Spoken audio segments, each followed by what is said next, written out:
प्रधानमंत्री नरेंद्र मोदी ने पहले दिन ही ये कहा था, जब शुरुआत हो रही थी संसद की, कि ड्रामा नहीं चाहिए, डिलीवरी चाहिए। तो आप ड्रामा कर रहे हैं, आप संसद नहीं चलने दे रहे हैं, आप देखिए, वास्तविकता ये है जिस पर कि हमारा आपका किसी का भी नजरिया हो सकता है गया हो, लेकिन उस बात की गंभीरता को हम समझ नहीं पा रहे हैं। हुँ, वास्तविकता ये है कि भारत सरकार एक निष्क्रिय संसद के लिए एक नया ढांचा स्थापित करने में पूरी तरह से तत्पर है। हुँ, प्रधानमंत्री नरेंद्र मोदी की कार्यप्रणाली और सरकार की कार्यपालिका के आदेशों के जरिए लगातार संसद की अवहेलना हो रही है। हर साल औसतन 11 से 16 अध्यादेश जारी किए जा रहे हैं, जो पिछली सरकार के औसतन 6 से 8 अध्यादेशों की संख्या में लगभग दुगने हैं। विधायी जांच अपने सबसे निचले स्तर पर है। पिछली लोकसभा में समितियों को भेजे जाने वाले विधेयकों का 70% से, मुझे लगता है 70 से 73-74%, जो इस बार घट के मात्र 8 से 11% के बीच रह गया है। तो सबसे पहले तो आप इस बात को समझिए कि नरेंद्र मोदी की जो कार्यप्रणाली है वो एक निष्क्रिय संसद की कार्यप्रणाली, एक निष्क्रिय संसद का ढांचा तैयार करने के लिए काम कर रहे हैं, जिसमें कि होंगे सदस्य तो होंगे, लेकिन उनका होना और ना होना एक खाली कुर्सी के बराबर होगा। और ये वो देश को डिलीवर करने के लिए पूरी तरह से तत्पर है। इसको मैं थोड़ा सा और स्पष्ट कर दूं, क्योंकि वर्तमान सरकार की कार्यप्रणाली पूरी तरह से इसी पर निर्भर है। देखिए, होता क्या है, पहले संसद सत्र से लगभग 2-3 हफ्ते पहले जो अध्यादेशों की मूल विषय वस्तु और अध्यादेश के प्रक्रिया की जो इस्तेमाल करने की जो प्रक्रिया को सुनिश्चित किया जाता था, संसदीय आंकड़ों के अनुच्छेद 14 का विश्लेषण जब आप करेंगे तो आप देखेंगे कि कानून पारित करने के लिए दोनों सदनों में बहस की अनुमति या विवादास्पद मुद्दों को संसदीय समितियों को भेजने के बजाय कार्यकारी आदेश, जो अध्यादेश ही है, उस पर निर्भरता जो मोदी सरकार ने बढ़ा दी है। मतलब चर्चा की आवश्यकता ही नहीं है, सीधे पास कर दो। जो संसद का मूल चरित्र है राज्यसभा लोकसभा का, कि बिना बहस के कोई भी हुँ। अध्यादेश पारित नहीं होगा, उसकी जगह पे अब कार्यकारी आदेश, जो कि अध्यादेश पर ही लिखे होते हैं, उसी को सीधे मान्यता दे दी जा रही है। और ये कहीं ना कहीं पूर्व सरकारों की तुलना अच्छा में अगर आप विवेक जी एक देखेंगे। बात बताइए, विवेक जी एक जी। बात बताइए, जब पूर्ण बहुमत था 2014 से लेकर 24 तक, तब भी आप हम्म। कहते थे कि भाई भाई भाई ये जो सत्ता पक्ष वाले हैं ये कुछ करने नहीं देते। अब आपको इतनी बड़ी जिम्मेदारी इस देश की जनता ने दी है, आपको जीत कर इतने सांसद समाजवादी पार्टी के ही पहुंच गए हैं संसद के अंदर, बावजूद इसके आप दबाव नहीं डाल पा रहे हैं। एसआईआर जैसी जो मतलब व्यापक प्रक्रिया है, उसको लेकर जो खामियां हैं, उस पर बातचीत अगर नहीं हो पा रही है, तो क्या आपकी कमी नहीं है कि आप भी सिर्फ बयानबाजी करते रहेंगे, डायलॉगबाजी करते रहेंगे? ठीक है हिमांशु भाई, मैं अपनी बात इसको जरा स्पष्ट कर दूं, फिर मैं इस बात का भी जवाब दूंगा। क्योंकि जो बात मैं रख रहा हूं, जब आप इस डिबेट को दोबारा सुनेंगे तब आप देखेंगे कि अनुच्छेद 14 के माध्यम से किस तरह से संसद की कार्यप्रणाली और संसद के लोकतंत्र को समाप्त करने की दिशा में कार्य हो रहा है, जिसके कारण आज इस स्थिति को आप देख रहे हैं।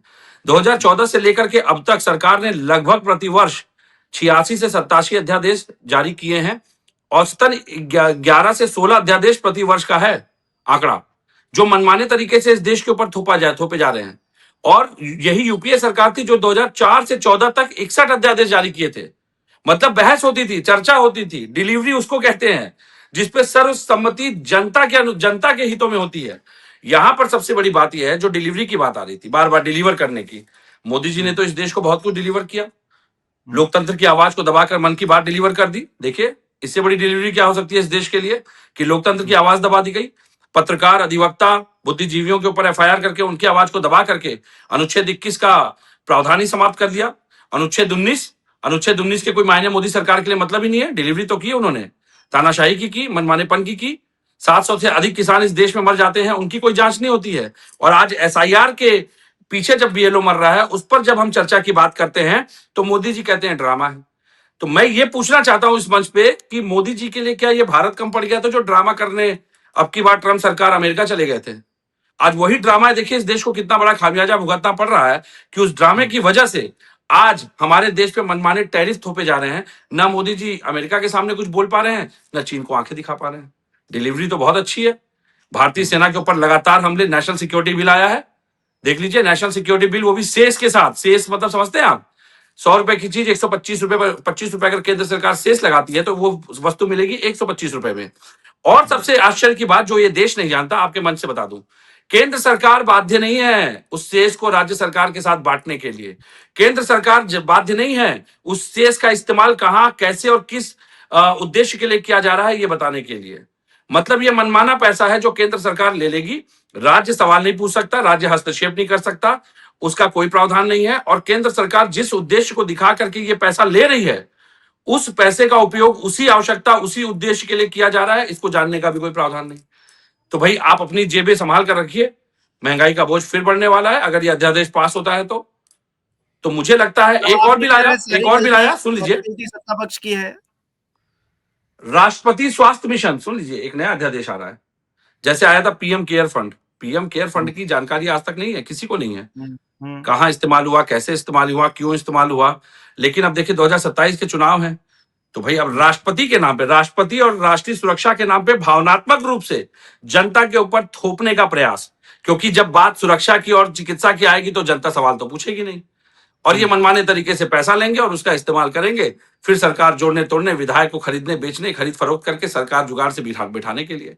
और ठीक है। सबसे बड़ी बात आश्चर्य की ये होती है, एक देश का प्रधानमंत्री, संवैधानिक परिधि में बैठा हुआ प्रधानमंत्री अपने देश के विपक्ष को ड्रामाबाज बता रहा है।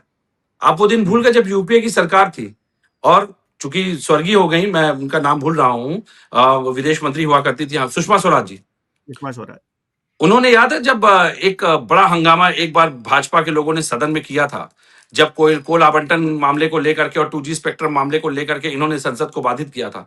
सुषमा स्वराज जी के आपको शब्द याद है क्या थे? मैं याद दिलाता हूं। उन्होंने कहा था लोकतंत्र में संसद को न चलने देना भी लोकतंत्र की खूबसूरती है। तो जब आप विपक्ष में थे और तब संसद आपने नहीं चलने दी तो वो मीठा मीठा गपगप था। आज जब हम विपक्ष में हैं और आज अगर हम मुद्दों पे सवाल पूछ रहे हैं, मरती हुई मौतों पे सवाल पूछ रहे हैं, चुनावी पारदर्शिता पे सवाल पूछ रहे हैं, तो ये कड़वा कड़वा थूथू और ये ड्रामा हो गया कि विपक्ष अपने स्तर पे देखिए जितना प्रयास कर सकता है उससे अधिक प्रयास करने का प्रयास कर रहा है। समस्या ये है, समस्या यहाँ पे है कि अगर मुझे एफआईआर आपके पास करानी है दर्ज, आप जिम्मेदार हैं जांच करने के लिए और एफआईआर दर्ज करने के लिए, और मैं प्रार्थना पत्र आपको दे के आता हूं, लेकिन आप उसको जांच, अग्रिम जांच के नाम पे लंबित करके महीनों टिकाए रखे हैं, महीनों डायरी में दबा के बैठे हैं। आपके पास वक्त नहीं है जांच करने का, आप जांच करना ही नहीं चाहते। तो इसका एक ही माध्यम है न्यायपालिका। मैं न्यायपालिका को अप्रोच करूंगा। न्यायपालिका के दरवाजे इन्होंने पहले ही बंद कर दिए हैं इस प्रकरण में, क्योंकि एसआईआर को लेके भी एक एसएलपी दाखिल हो चुकी है सुप्रीम कोर्ट में, उस पर भी बहस हो रही है। और आश्चर्य की बात, मुझे आज एक बात और पता चली, पूरे देश में जिस एसआईआर का बवंडर फैला रखा है इन्होंने, असम में एसआईआर हो ही नहीं रही है, उसके लिए सुप्रीम कोर्ट गए हैं लोग। हाँ, नहीं हो रही है, बिल्कुल सही बात है। क्योंकि असम इनके हिंदू बांग्लादेशियों के घुसपैठ के मार्ग खोलता है, जितना मैं समझ पा रहा हूं। और असम में अगर एसआईआर हो गई तो एनआरसी सीए में जो ये घुसपैठियों को चिन्हित करने की बात करते हैं, वहां तो इनको कोई घुसपैठिया मिलेगा नहीं। हाँ, इनके समर्थक हिंदू बांग्लादेशी इनको ज्यादा मिल सकते हैं। मतलब एसआईआर कराने के लिए एक राज्य को अपवाद छोड़ना, इसके ऊपर ज्ञानेश कुमार को जवाब देना चाहिए आके कि क्या कारण है कि असम में आप एसआईआर नहीं कराना चाहते। ये तो बहुत बड़ा विषय हो गया। पूरे देश में एक राज्य ऐसा अपवाद क्यों? इस मुद्दे को भी हमने उठाया आज। और अब नहीं, मैं आपको 12 राज्यों में करवा रहे हैं, हो सकता है आगे आने वाले समय में करवाएं, लेकिन सवाल ये नहीं है कि कितने राज्यों में। मैं यहाँ ये जानना चाह रहा हूँ कि विपक्ष अपनी भूमिका निभा पा रहा है या नहीं निभा पा रहा है। संजय श्रीवास्तव जी, आपसे आखिरी सवाल है मेरा। मेरी बात कंक्लूड नहीं हुई, मेरी बात हो जाने दीजिए प्लीज। मैं बहुत इंपॉर्टेंट मुद्दा लेके आया हूँ, एक इंपॉर्टेंट मुद्दा मैं इस पंच पे रखना चाहता हूँ। बीएसएफ के आईजी जम्मू कश्मीर के अशोक यादव जी का एक वीडियो एएनआई ने अभी ट्विटर पे डाला है। उन्होंने प्रेस कॉन्फ्रेंस करी है, उन्होंने उसमें क्लियर लिखा कहा है कि हमने काउंटर टेररिज्म पे 0 हासिल किया है, क्योंकि नरेंद्र मोदी अमित शाह सरकार हमारा प्रोक्योरमेंट बजट और फंड देने से मना कर रही है, जिससे हम पूरी तरह फेल हो रहे हैं।